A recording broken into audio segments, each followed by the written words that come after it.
우리는 대림절을 보내면서 아기 예수님이 이 땅에 오신 이유, 바로 내 삶의 모든 문제에 대한 해답이 되시는 예수님을 만나고 있습니다. 지난주 우리는 여리고의 한 나무 위에서 숨죽이고 있던 삭개오를 만났습니다. 그는 부자였지만 외로웠고 성공했지만 사람들에게 버림받은 자였습니다. 그런 그에게 예수님은 참 친구로 찾아와 주셨죠. 삭개오야, 내려오라.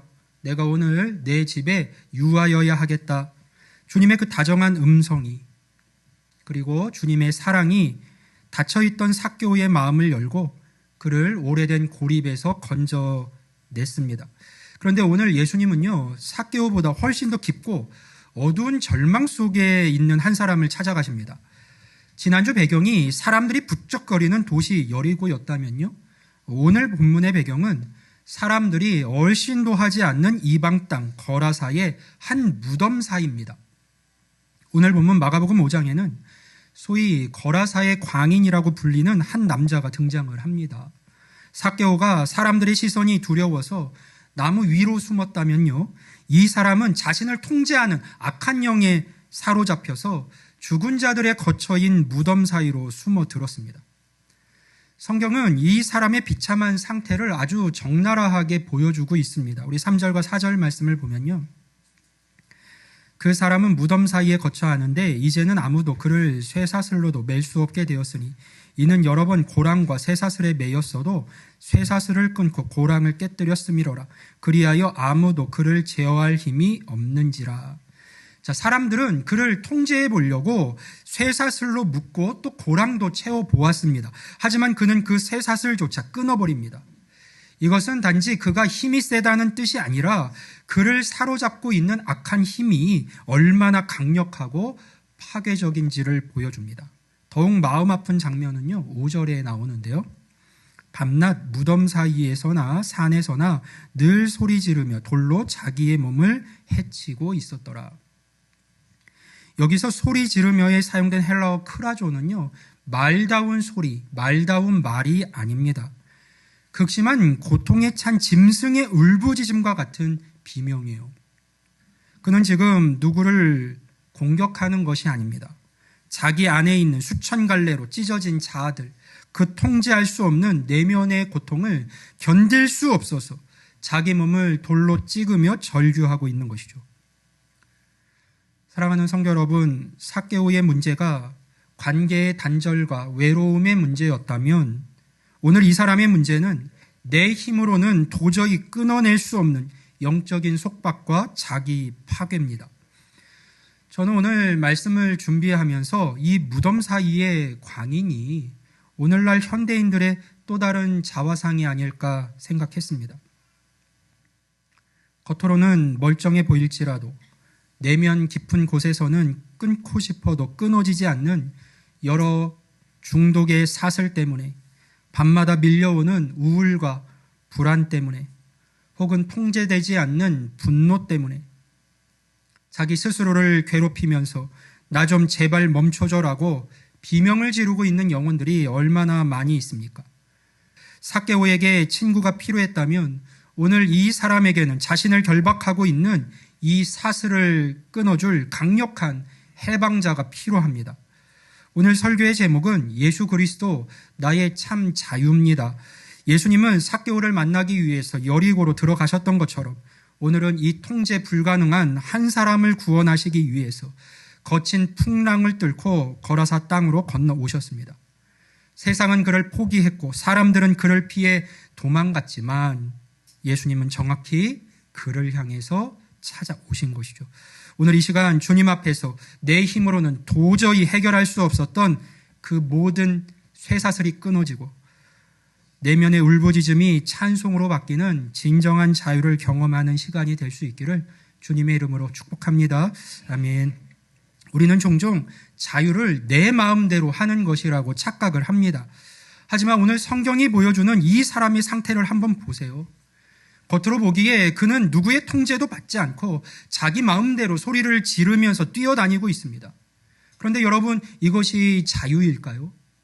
자유롭게 보이시나요? 그렇지 않죠. 이것은 자유가 아니라 방종이고 더 정확히 말하면 죄와 악한 영에 의한 노예 상태입니다. 오늘 본문은 하나님을 떠난 인간, 즉 죄의 지배 아래 있는 상태가 얼마나 비참한지를 두 가지 차원에서 보여줍니다. 첫 번째 차원은 쇠사슬과 고랑입니다. 우리 3절과 4절 말씀을 다시 한번 읽어볼까요? 우리 같이 한번 읽습니다. 시작.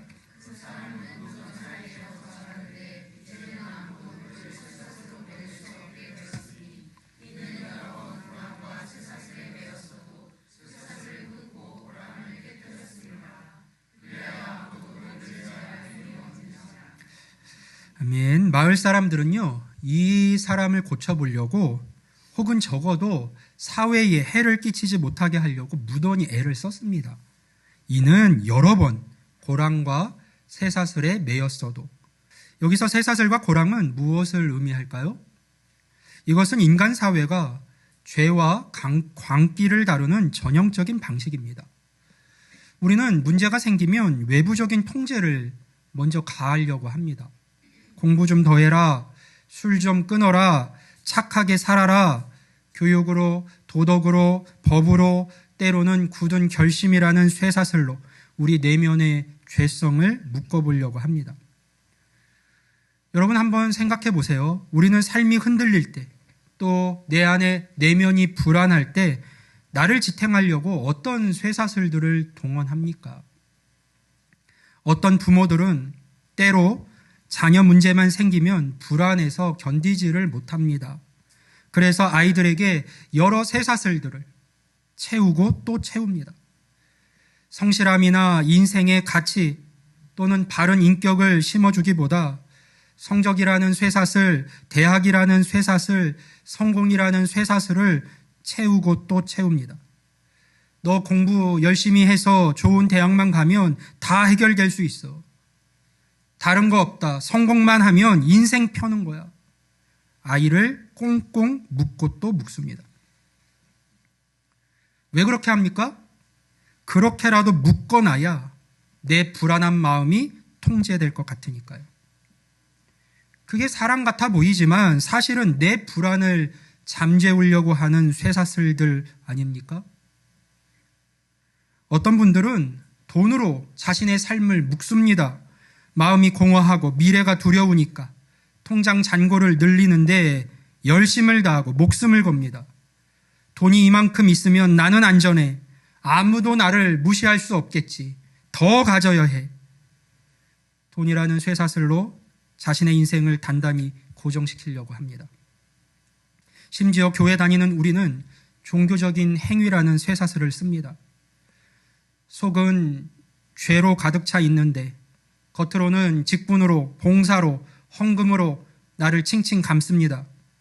내가 집사인데, 내가 그래도 모태신앙인데 남들에게 좋게 보이려고 거룩한 척 나를 포장합니다. 하지만 결과가 무엇입니까? 끊고 깨트려 쓰미러라. 쇠사슬이 약해서가 아닙니다. 그를 사로잡고 있는 내면의 힘이 쇠사슬보다 훨씬 더 강력했기 때문입니다. 이것이 인간의 한계이고 우리의 한계입니다. 우리는 겉모습을 잠시 단정하게 할 수는 있어도 이 내면에서 솟구치는 죄의 동력과 영적인 어둠을 인간의 힘으로 제어할 수 없는 것이죠. 아이를 학원으로 이것으로 저것으로 묶어놨는데 아이 마음속에 분노가 터지니까 사슬이 다 끊어지고 관계가 박살나 버립니다. 돈으로 세상적인 것으로 나를 묶어놨는데 건강 한번 무너지고 불안이 찾아오니까 그거 다 아무 소용이 없습니다. 직분으로 나를 포장했는데 내 안에 음란함과 혈기가 터져 나오니까 거룩한 척했던 사슬이 다 끊어지고 부끄러운 민낯이 드러납니다. 새해에는 올해는 꼭 달라지리라 결심을 하지만 며칠 못 가서 그 결심의 사슬이 허무하게 끊어지는 것을 우리는 얼마나 자주 경험을 합니까? 그리고는 다른 사슬에 또 매이죠. 겉으로는 멀쩡해 보여도 속으로는 탐욕과 여러 중독들, 시기와 미움의 사슬을 끊어내지 못한 채 절망하는 것. 그것이 우리 힘으로 어쩔 수 없는 전적 무능력의 상태, 우리의 영적 상태입니다. 죄의 지배 아래에 있는 상태가 얼마나 비참한지 보여주는 두 번째 차원은요, 군대예요. 예수님께서 이 사람에게 물으셨어요. 내 이름이 무엇이냐? 그때 돌아온 대답은 충격적이죠. 내 이름은 군대니 우리가 많음이니이다. 여기서 군대, 헬라어로는 레기온인데요. 당시 로마 군단의 편제를 뜻하는 단어입니다. 완전 편제 시에 약 6천 명의 중무장한 병력이 되는데 그 단위가 이 레기온, 군대라는 말 속에 담겨져 있는 의미입니다. 생각해 보세요. 한 사람의 인격 안에 6천 개의 다른 목소리, 6천 개의 악한 의지가 들어차 있다면 그 안이 얼마나 고통스럽고 괴로울까요? 이것은 단순히 많은 것이 그의 속에 있었다는 것을 보여주는 것이 아닙니다. 영적인 자아가 그만큼 파편화되어서 깨지고 혼란스러운 상태에 있었음을 보여줍니다. 그러니까 이것은 한 개인이 감당할 수 있는 싸움이 아니었던 거예요. 그는 완전히 점령당한 영토에 불과했습니다. 팀 켈러 목사님은 죄가 인간을 지배할 때 나타나는 세 가지 치명적인 증상을 이렇게 말했습니다. 첫 번째는 고립이에요. 오늘 본문 속의 인물을 보면 그는 무덤 사이에서 살았습니다. 죄는 우리를 공동체로부터 떼어놓습니다. 수치심을 주고 너 같은 건 사랑받을 자격이 없어라고 속삭이면서 우리를 외로움의 감옥에 가둡니다. 사람들과 함께 있어도 철저히 혼자라고 느끼게 만듭니다. 그 누구도 내 마음을 알지 못하지 라는 그 고립감에 갇히게 만들어버려요. 둘째는 자기 파괴입니다. 오늘 본문 속에서 무덤 속에 있던 자는 돌로 자기 몸을 해치고 있었습니다. 마귀의 목적은 언제나 하나요. 파괴하는 겁니다. 하나님이 가장 귀하게 지으신 나라는 존재를 혐오하게 만들고 때로는 중독에 빠뜨려 망가지게 하고 때로는 끊임없는 비교와 열등감으로 내 영혼에 상처를 입힙니다. 나는 못났어. 나는 부족해. 되뇌이면서 스스로를 공격하고 갉아먹도록 만드는 것이죠. 셋째는 정체성의 상실입니다. 예수님이 이름을 물었을 때 그는 자기 이름을 대지 못했습니다. 다만 군대라고 답을 했죠. 자기가 누구인지를 잊어버렸고 말할 수도 없는 상태가 된 거예요. 죄에 깊이 사로잡히면 하나님이 만드신 우리에게 생명을 주면서 이 땅에 보내시며 기대하셨던 진짜 나는 사라지고 하나님의 형상을 품고 있었던 그 가치 있는 존재로서의 나는 사라지고 분노하는 나, 우울한 나, 탐욕스러운 나, 가면 쓴 나만 남게 됩니다. 사랑하는 여러분, 이 거라사 강인의 모습이 그저 남의 이야기로만 들립니까? 나는 그래도 열심히 살고 있는데 왜 내 마음은 이렇게 공허할까? 왜 나는 멈추고 싶은데도 불구하고 계속해서 멈춰지지 않는 것일까? 도대체 나는 누구일까? 내 안에서 수천 갈래로 찢어져 싸우고 있는 이 마음의 소란함, 이것이 바로 우리 안의 군대입니다. 이 군대가 버티고 있는 한 우리의 노력으로 얻은 평안은 잠시뿐입니다. 쇠사슬은 또다시 끊어질 것이고 우리는 또다시 무덤가에서 소리를 지르게 될 겁니다. 우리 힘으로 내 안의 풍랑을 잠재우고 통제할 수 있을까요? 내 의지로 과연 죄에서 멀어진 삶을 살아낼 수 있을까요? 아무리 대단한 쇠사슬로 묶어도 내 안의 죄성은 그보다 훨씬 더 강력합니다. 우리에겐 더 강력한 쇠사슬이 필요한 게 아닙니다. 우리 안에 이 견고한 진을 파하고 이 군대를 몰아낼 수 있는 더 강력한 권세가 필요합니다. 사랑하는 성도 여러분, 아무도 제어할 수 없었고 스스로도 어쩔 수 없는 이 절망적인 군대 앞에 누가 서 있습니까? 바로 예수 그리스도이십니다.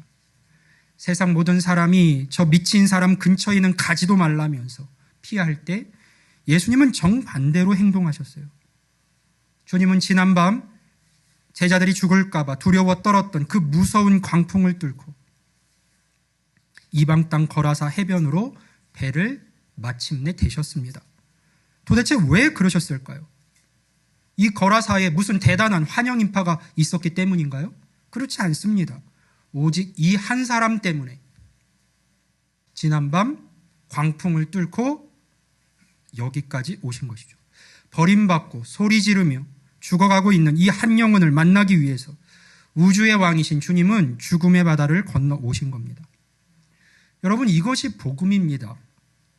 우리가 주님을 찾은 것이 아니라 그런 괴로움 속에 있었던 우리들, 주님께서 우리를 먼저 찾아오셨다는 그 사실이요. 광인은 예수님을 보자마자 달려와서 절하면서 소리를 질렀습니다. 7절 말씀인데요.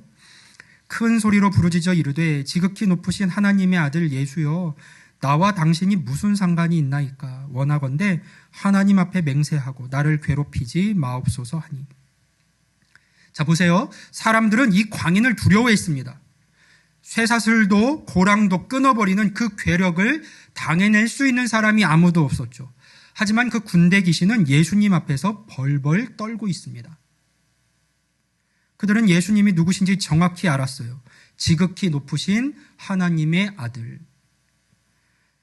아무리 강력한 어둠의 세력이라도 만유의 주이신 예수 그리스도 앞에서는 한낱 피조물에 불과합니다.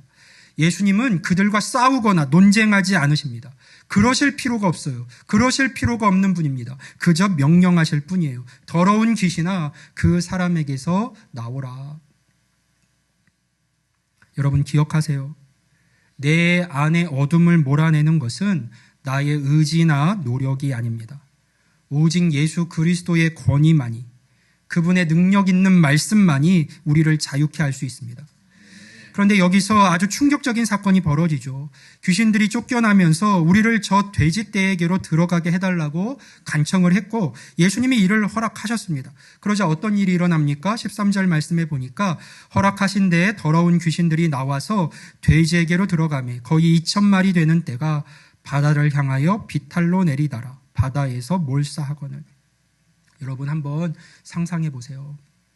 산비탈을 타고 돼지 2,000마리가 비명을 지르면서 바다로 뛰어들어서 떼죽음을 당합니다.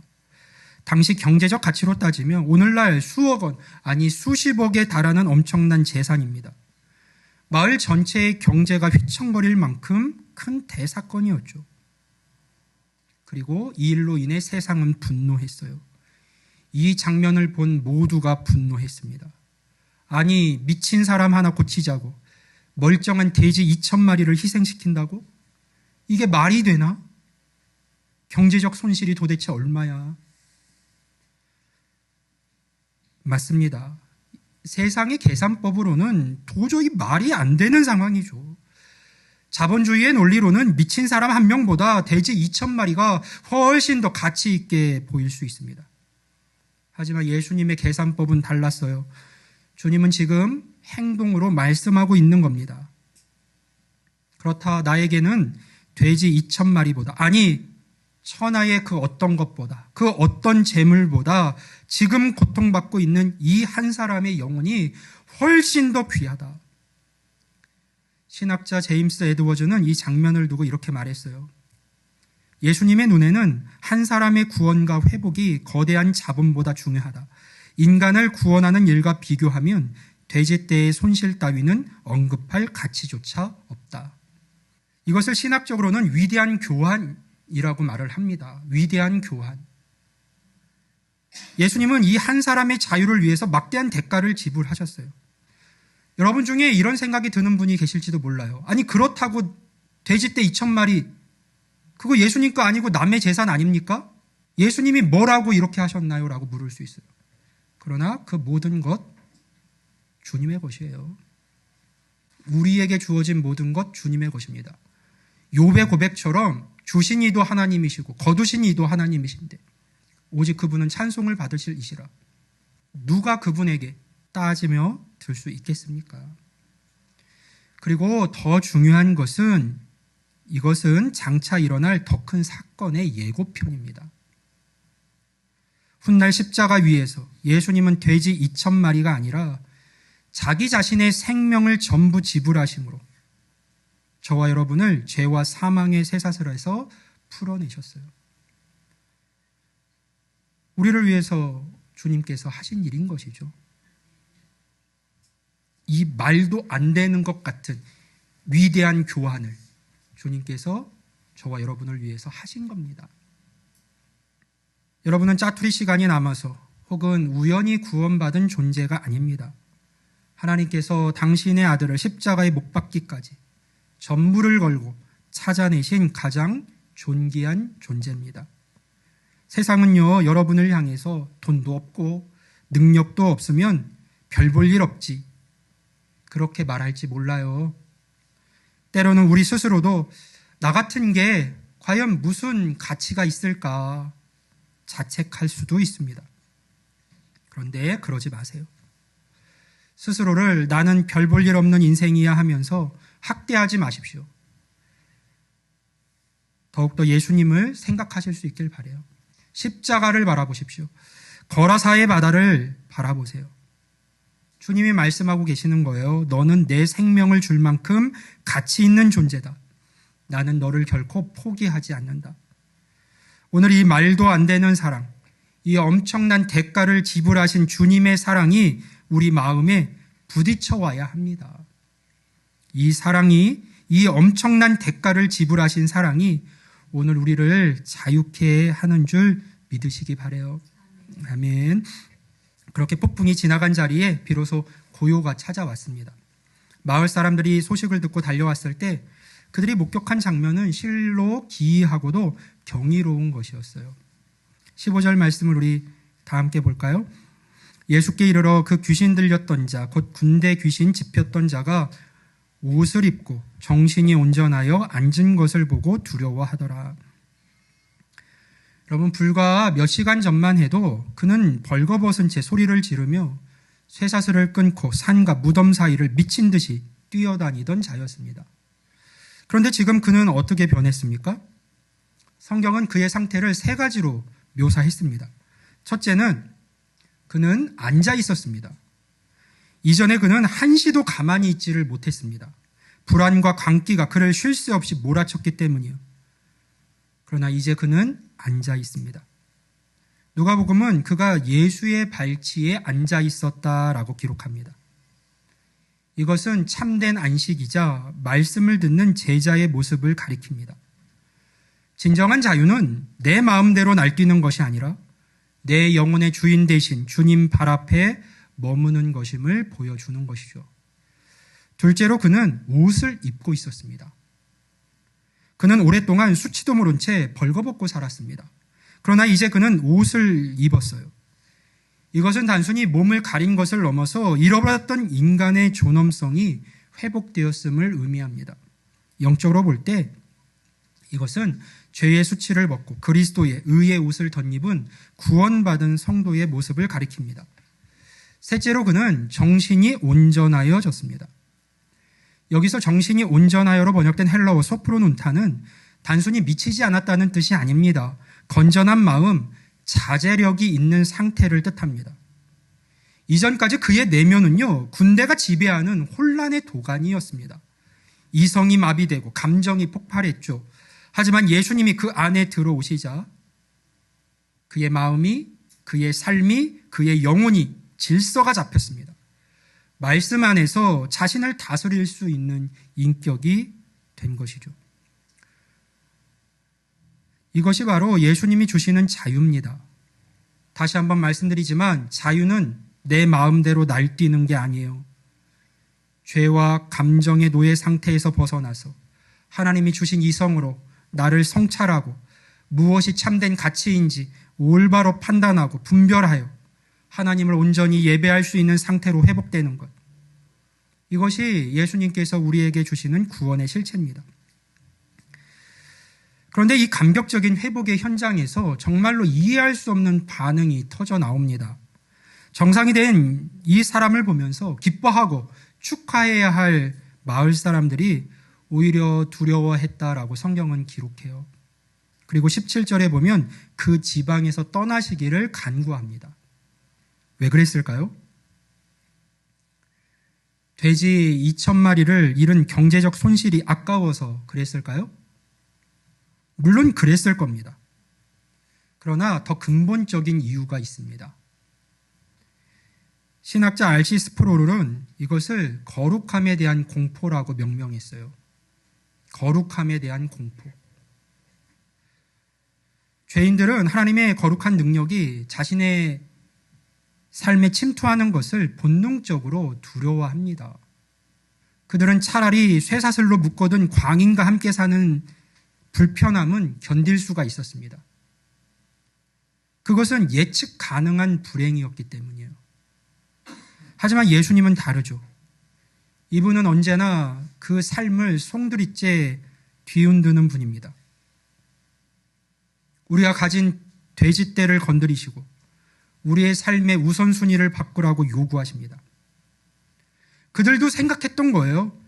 이 예수가 계속해서 여기에 있다가는 또 비슷한 일이 반복될 수도 있겠어. 우리가 중요하다고 여기는 것, 소중하다고 여기는 것을 잃어버릴 수도 있겠어. 그러니 차라리 우리를 떠나주었으면 해. 그들은 예수님이 주시는 자유보다 자신들이 쥐고 있는 돼지와 익숙한 안정을 택했습니다. 결국 그들은 구원자를, 참 자유자를 자기들의 손과 발로 밀어내고 있었던 것이죠. 사랑하는 성도 여러분, 오늘 우리의 모습은 어떻습니까? 혹시 우리 안에도 이 거라사 마을 사람들 같은 이 마음과 주저함은 없습니까? 성도들 중에요, 교회에는 오지만 하나님 안에서 은혜 받는 것을, 또 하나님의 말씀 앞에서 도전받는 것을, 내게 주신 그 말씀 붙들고 아멘 하는 것을 두려워하는 사람들, 주저하는 사람들이 있습니다. 하나님의 말씀이 내 마음을 때려도, 성령님께서 내 마음을 만지셔도 거기에 반응하지 않고 아멘으로 화답하지 않고 오히려 주저하며 두려워하는 사람들이 있어요. 믿는 자가 왜 은혜 받는 걸 두려워할까요? 믿는 자가 왜 하나님의 말씀 앞에 아멘으로 반응하는 것을 주저할까요? 그렇게 하면 변해야 한다는 것을 알기 때문이죠. 은혜 받으면 내 삶이 내가 원했던 방향으로 가지 않을 수 있다는 것을 아니까요. 은혜 받으면 내 마음대로 살지 못할까 봐 두려우니까요. 내 돼지떼, 내가 쥐고 있는 것들, 내 쾌락, 내 자존심을 포기해야 할까 봐 두려운 것이죠. 그냥 지금 그대로 살고 싶은 겁니다. 예수님 구원해 주신 건 알겠고 고마운데요, 내 삶에 너무 깊이 들어오려고는 하지 마세요. 제 삶의 문제는 해결해 주셔도 괜찮습니다. 제 병 고쳐주셔도 좋아요. 하지만 제 삶의 주인이 되려고 하지는 마세요. 제 사업 방식, 제 가치관, 제가 즐기는 은밀한 죄, 내 돼지떼는 건들지 마세요. 그렇다면 저는 그냥 적당히 거리를 두고 믿고 싶습니다. 혹 우리 안에 이런 마음이 있다면 이게 지금 오늘 이 본문 속의 거라사 사람들과 뭐가 다른 걸까요? 예수님이 내 삶을 깊이 간섭하실까 봐 두려워하면서 적당한 거리를 두고 신앙생활 하려는 마음이 내 안에 있다면요, 자유가 아닌 내 손에 쥔 것을 그저 지키려고 하는 그 거라사의 비극은 오늘도 내 삶에서, 내 마음속에서 일어나고 있는 겁니다. 그 어리석은 선택이요. 혹 여러분 중에 그래도 돼지떼는 포기하지 못합니다. 예수님이 주시는 그 자유보다 내게는 아직 돼지 2,000마리가 훨씬 더 소중합니다 하는 분이 계시다면 예수님의 이 말씀을 들려드리고 싶습니다. 누가복음 12장 20절에서 예수님 말씀하셨어요. 하나님은 이르시되 어리석은 자여, 오늘 밤에 내 영혼을 도로 찾으리니 그러면 내 준비한 것이 누구의 것이 되겠느냐 하셨으니. 여러분, 그 소중한 것 누가 주셨습니까? 주님이 도로 찾으시면 여러분의 손에 무엇이 남겠습니까? 여러분, 무엇을 그때에 가서 붙들 수 있겠습니까? 기억하세요. 예수님이 다스리시는 곳에만 참된 평안이 있습니다. 내 욕심을 내려놓고 그분 발 앞에 앉을 때 비로소 우리는 세상이 알 수도 없고 줄 수도 없는 진짜 참 자유를 누리게 될 겁니다. 오늘 우리는 폭풍 같은 내면의 광기를 잠재우시고 한 영혼을 참된 안식의 자리로 앉히시는 예수님을 만났습니다. 이야기의 마지막 장면은 우리에게 진정한 자유가 무엇인지, 그리고 자유를 얻은 자가 어디로 가야 하는지를 분명하게 보여줍니다. 우리 18절 말씀을 같이 한번 볼까요? 예수께서 배에 오르실 때에 귀신 들렸던 사람이 함께 있기를 간구하였으나. 회복된 그 사람은 예수님과 함께 배에 오르기를 간청했습니다. 이해가 되죠. 그에게 예수님은 생명의 은인이자 절대적인 안전지대입니다. 다시는 저 끔찍한 무덤으로, 자기를 쇠사슬과 고랑으로 묶었던 사람들 틈으로 돌아가고 싶지 않았을 겁니다. 그저 주님 곁에 머물며 평안히 살고 싶었을 거예요. 이것은 어쩌면 우리 모두의 바람이기도 합니다. 주님, 저 다시 그 삶의 자리로 돌아가기 싫어요. 그저 주님과 함께 이곳에 있고 싶습니다. 그저 늘 예배하면서 주님 안에서만 머물고 싶습니다.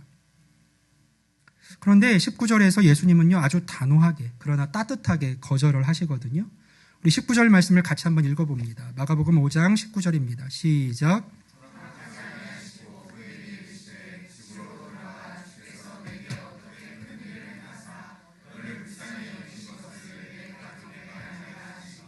아멘. 지금요, 주님은 그렇게 새롭게 된 그를 신학교나 어떤 수도원으로 보내지 않으셨어요. 그의 집으로 보내셨습니다. 가족에게로, 그리고 그를 미친 사람 취급했던 이웃들에게로 돌려보냈습니다. 생각해 보세요. 그 사람에게 이 집은요, 그리고 그 마을은 어떤 곳이었을까요? 자기의 가장 수치스러운 과거가 묻혀있는 곳입니다. 가족에게, 이웃에게 씻을 수 없는 상처를 준 현장이기도 합니다. 아픈 곳이죠. 그런데 주님은 거기로 가라고 하셨어요. 왜 그러셨을까요? 참된 자유는 현실을 도피하여 숨는 게 아닙니다. 나를 아프게 했던 그 가정, 나를 힘들게 하는 그 직장, 내 과거의 상처가 묻어있는 그 삶의 현장으로 돌아가서 변화된 존재로 다시금 서는 것입니다. 예수님은 그를 믿으셨어요. 이제 그는 과거의 그가 아닙니다. 예수의 생명으로 다시 태어난 거듭난 삶, 새로운 피조물 이었습니다. 예수님은 그에게 어떤 신학을 가르쳐 주시지도 않았죠. 그저 내가 너에게 행한 일, 주님께서 그에게 하신 일을 전하라고 하셨습니다. 그러니까 우리가 전해야 할 복음은 거창한 교리가 아닌 겁니다. 나는 예전에는 묶여있던 자였다. 나는 중독자였고, 나는 패배자였고, 나는 밤마다 소리 지르는 자였다. 그러나 예수님이 나를 찾아오셨고 나를 자유케 하셨다. 여보, 나 예전에는 당신 많이 힘들게 했잖아. 내 고집대로만 살았잖아. 내 뜻대로 돼야만 직성이 풀렸잖아. 그런데 예수님이 나를 찾아오셨어. 내 안에 분노를 잠재우셨어. 나 이제는 정말로 당신을 사랑하고 싶어. 김대리, 나 예전에는 내 성공만 위해서 막 잔에 밟고 올라가려고 했잖아. 정말 미안해. 정말 미안해. 예수님이 나를 바꿔주셨어. 이 생생한 간증보다 더 강력한 설교, 강력한 메시지가 어디 있겠습니까? 성경은 그가 가서 데가볼리 온 지경에 전파했다고 기록합니다.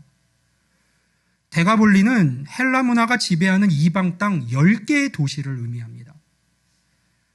신학자들은 이 사람을 가리켜서 이방 땅에 파송된 최초의 선교사라고 부릅니다. 대단한 훈련 받지 않았어도 예수님을 만나서 자유를 얻은 자는 누구나 선교사입니다. 자신을 묶고 있었던 그 쇠사슬과 고랑에서 노임을 받은 자, 예수님 때문에 얼굴의 인상이 바뀌고 언어가 바뀐 사람, 그가 바로 가정과 일터의 선교사입니다. 내 가정, 내 일터가 주님께서 파송하신 선교지, 데가볼리라는 사실을 우리는 잊어서는 안 됩니다. 사랑하는 성도 여러분, 오늘 이 시간 여러분은 지금 어디에 서 계십니까? 예수님의 발 앞에 앉아있는 그가 바로 우리여야 하지 않겠습니까? 아직도 무덤 사이에서 쇠사슬에 매여서 울부짖고 계십니까? 자신의 힘으로 끊으려 하지 마세요. 폭풍을 뚫고 오신 그 예수님 앞에 그저 엎드리십시오. 내 삶을 뒤흔들어 달라고 주님께 요청하십시오. 그분이 당신을 위해서 모든 대가를 지불하셨습니다. 당신은 천하보다 귀한 존재예요. 예수님 안에 참 자유가 있음을 다시 한번 생각하십시오. 또 혹은 예수님의 거룩한 변화가 부담스러워서 내 돼지떼는 건드리지 마시고 그냥 거기 있어 주세요 라고 밀어내고 계신 분이 계십니까? 두려워하기보다 다시 한번 활짝 여러분의 마음을 열기 바라요. 주님이 주시는 자유는 여러분이 쥐고 있는 그 어떤 것과도 바꿀 수 없는 축복입니다. 이제 말씀을 마음에 새기면서 세상으로, 삶의 자리로, 집으로 나아가는 여러분, 예수님은 여러분을 그저 편안하게 살아가라고 구원하신 거 아니에요. 새로운 삶을 살아가라고, 그리고 가서 전하라고 우리를 회복하신 겁니다. 여러분의 집으로 가서 절망에 빠진 이웃에게 가까이 나아가서 예수 그리스도 안에서 나는 자유하다, 당신도 자유할 수 있다라고 선포해 주십시오. 우리를 얽어매는 모든 사슬을 끊으시고 우리에게 온전한 정신과 새 생명을 주신 참 자유자 예수 그리스도의 그 크신 은혜가 다시 세상의 한복판, 삶의 자리로 걸어 들어가는 여러분의 모든 걸음이 지금부터 영원토록 함께 하시기를 주님의 이름으로 간절히 축원합니다. 아멘.